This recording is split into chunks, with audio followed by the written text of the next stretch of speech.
I'm your host, Dr. Joe Dispenza. Let's begin.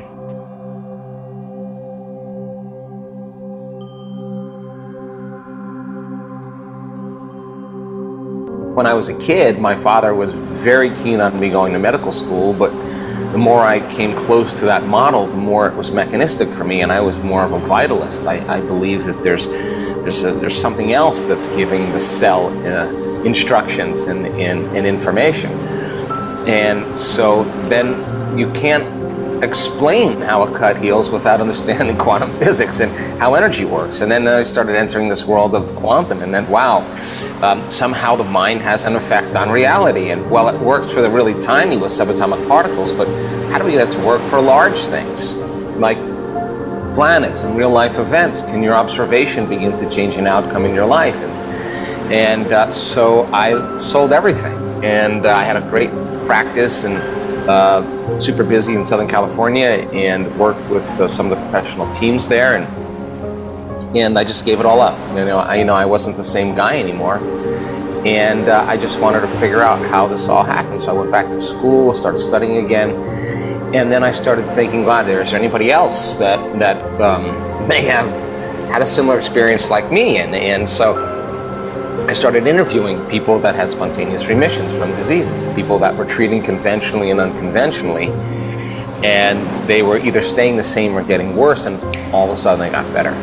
So I wanted to know what the cause was that was producing the effect. Now listen, I was a Puritan at the time. I exercised, I ate really well. I made my own food, my own breads. I was a Puritan, and exercise. I had a martial arts studio, I had a yoga studio, I did triathlons. I was in a pretty good place. And when I started interviewing these people, I thought that they would be doing something that was in common, right? And it wasn't diet, which really surprised me, and some of there's diet, some worked when they did certain dietary things, and it wasn't Pilates or yoga or whatever, which I was really into, and I just couldn't figure out. What I found out was really a lot to do with the mind.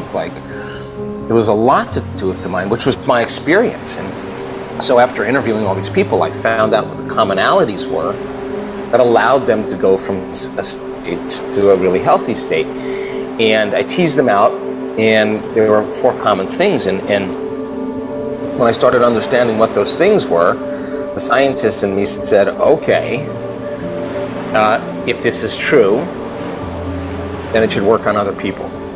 So how could I create a way to have people understand the science of transformation and change, and how they possibly created a health condition? Is it possible then to change it?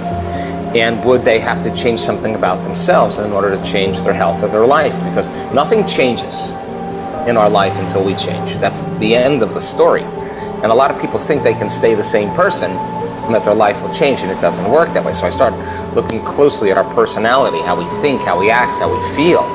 And is it possible if a person changes the way they think, the way they act, and the way they feel, if they change their personality, will it change their personal reality? Will it change their health? And so that was one of the fundamental principles, that there was a reinvention of self.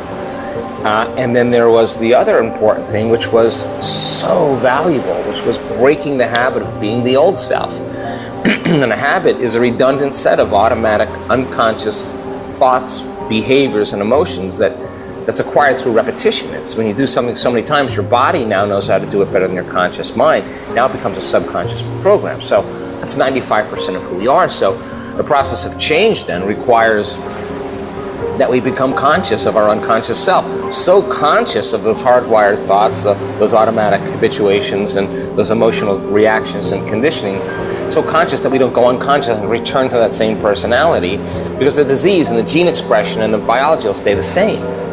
If we can change that and sustain it, and begin to fire and wire new thoughts, and begin to rehearse new ways of being in our mind, and begin to teach our body emotionally what a future event will feel like before it happens. If the environment signals the gene according to epigenetics, and the end product of an experience in the environment is an emotion, could we signal genes ahead of the environment? Is that what these people did, and is that what I did? So I did my best to demystify the process and use it on people to see how if they could change. And for the first couple of years, not a whole lot happened. I mean, people felt better at the end of a workshop. And then after a couple of years, we started seeing people step out of wheelchairs, and we started seeing people, cancers go into remission right in a weekend event. And that's when I knew that I had to start measuring. And that's when I knew I had to really look to see what was going on in the brains of these people. So I assembled a team of scientists and researchers. We've measured over 12,000 brains now, maybe even more than that. And I wanted to see people's brains before they came to an event, put them through the rigor of transformation, keep them in the same environment, give them the right information, have them understand what they're doing, understand why they're doing it, use science as the language to demystify the process so the how gets easier, and assign meaning to it. And if you can put intention and meaning behind it, could we get better results? And so we want to also scan brains in real time. I wanted to see your brain, Glenn's brain, in a meditation when he is either overthinking and overanalyzing, or he's learning how to suppress his analytical mind and get into the operating system where those subconscious programs exist. And the word meditation, really one of the important elements is to teach people how to self-regulate and create more coherence and change their brain waves so they can really begin to reprogram themselves.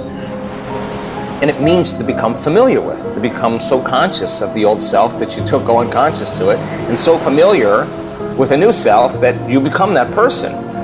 And so we started measuring heart rate variability, and we wanted to see when a person's frustrated, impatient, resentful, their brain waves get a little bit aroused and their heart beats out of order, and now they're out of balance. Their physical and mental health is off.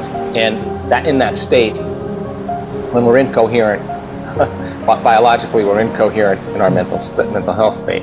So is there a way to create more health and more balance? And we came up with an understanding after looking at thousands of brain scans and a lot of HRV measurements that there's a way to actually teach people how to do that.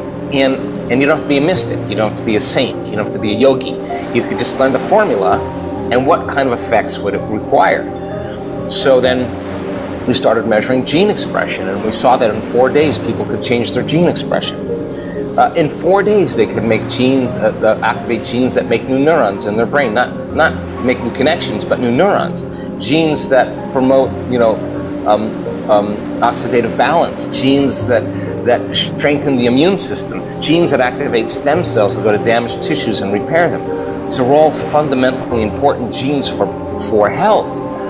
And didn't matter what you eat, didn't matter what you drink, didn't matter what you did, just somehow if you came and you did it, what you believed in, the color of your skin, where you're from, none of that mattered. And so then we started measuring immune regulation. If you trade fear, if you trade pain, if you trade anger and aggression for an elevated emotion, and teach people how to sustain that state, will their immune system get stronger? And we saw that people can strengthen their immune system dramatically in a very short amount of time. We measured telomere lengths. Is it possible then to lengthen your life when your body's in balance? And telomeres determine your biological age. And lo and behold, 75% of the people in the study lengthened their telomeres in 60 days. They changed their life. They changed their future. They extended their life in some way.